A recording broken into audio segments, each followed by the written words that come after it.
कहते हैं कि अक्सर आम लोग अपने अपमान का बदला तुरंत ले लेते हैं, लेकिन महान लोग उसे अपनी सफलता की सीढ़ी बना लेते हैं। टाटा कंपनी को नई ऊंचाइयों पर पहुंचाने वाले सर रतन टाटा पर यह कहावत बिल्कुल सटीक बैठती। आज हम टाटा ग्रुप के चेयरमैन रहे रतन टाटा के जीवन की एक ऐसी कहानी बताने जा रहे हैं जो सभी के लिए प्रेरणादायक है। कहानी जानने से पहले हम सर रतन टाटा के बारे में जान ले तो कहानी समझने में आसानी होगी। पर उससे पहले अगर सर रतन टाटा को सच में आप अपना आइडल मानते हो तो इस वीडियो को लाइक और सब्सक्राइब जरूर कर देना।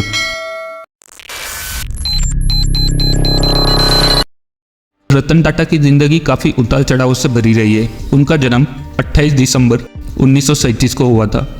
वे टाटा समूह के संस्थापक जमशेदजी टाटा के दत्तक पोते नवल टाटा के बेटे हैं।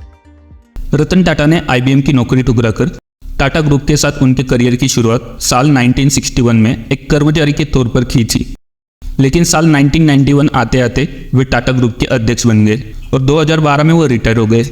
सर रतन टाटा ने अपने 21 साल के राज में कंपनी को शिखर पर पहुंचा दिया और कंपनी की वैल्यू 50 गुना बढ़ा दी। वो फैसले लेते गए और उन्हें सही साबित करते गए।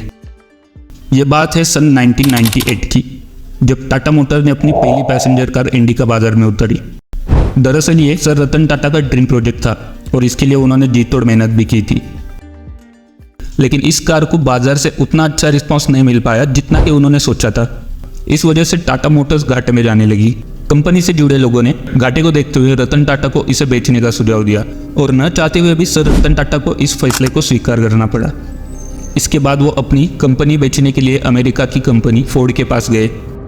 रतन टाटा और फोर्ड कंपनी के मालिक बिल फोर्ड की बैठक काफी घंटों तक चली। इस दौरान बिल फोर्ड ने सर रतन टाटा के साथ अच्छा व्यवहार नहीं किया और कहा कि जिस व्यापार के बारे में आपको जानकारी ही नहीं है उसमें इतना पैसा लगाया ही क्यों? ये कंपनी खरीद कर हम आप पर एहसान कर रहे। ये शब्द थे बिल फोर्ड के, लेकिन सर रतन टाटा के दिल और दिमाग पर छप गए। वे वहां से अपमान का घूंट पीकर इस डील को कैंसिल कर चले आए। बिल फोर्ड के वह अपमानित करने वाले शब्द उन्हें लगातार बेचैन कर रहे थे। बस इसके बाद रतन टाटा ने निश्चय कर लिया कि वो अब इस कंपनी को किसी भी हालत में नहीं बेचेंगे और लग गए कंपनी को नई ऊंचाइयों तक पहुंचाने के काम में। इसके लिए उन्होंने एक रिसर्च टीम तैयार की और बाजार का मन टटोला। इसके बाद की कहानी हम सबको पता है कि भारतीय बाजार के साथ साथ विदेशों में भी टाटा इंडिका कितनी सफल रही। तो वही इस घटना के बाद से फोर्ड कंपनी घाटे में जाने लगी। 2006 में 12.6 बिलियन जो होता है लगभग 1 लाख करोड़ का घाटा हो गया। 2007 में 2.6 बिलियन का घाटा हुआ। 2008 तक आते आते फोर्ड कंपनी दिवालिया होने के कगार पर पहुंच गई। इसी मौके का फायदा उठाते हुए सर रतन टाटा ने फोर्ड की लग्जरी कार लैंड रोवर और जैगुआर बनाने वाली कंपनी JLR को खरीदने का प्रस्ताव रखा, जिसको फोर्ड ने स्वीकार भी कर लिया। 2 जून 2008 को यह सौदा लगभग 2.3 अरब डॉलर में पूरा हुआ। तब बिल फोर्ड ने रतन टाटा से वही बात दोहराई जो उन्होंने टाटा से कही थी, लेकिन इस बार कहने का अंदाज थोड़ा अलग था।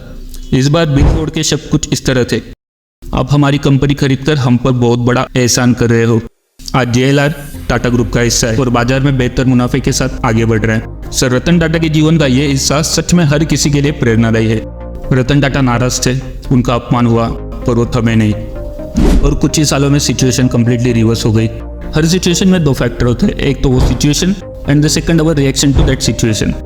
रतन टाटा चाहते तो उसी समय बिल फोर्ड के साथ हुई मीटिंग में उनकी बात का जवाब दे देते, लेकिन कहते हैं ना कि महान लोग अपनी सफलता से लोगों को जवाब दिया करते हैं। तो आपको ये वीडियो कैसा लगा हमें कमेंट में जरूर बताना और ऐसे और इंटरेस्टिंग वीडियोस के लिए हमारे चैनल क्रोनोटॉक्स को लाइक, शेयर और सब्सक्राइब जरूर कर देना। हम फिर मिलते हैं अगले वीडियो में, तब तक के लिए गुड बाय।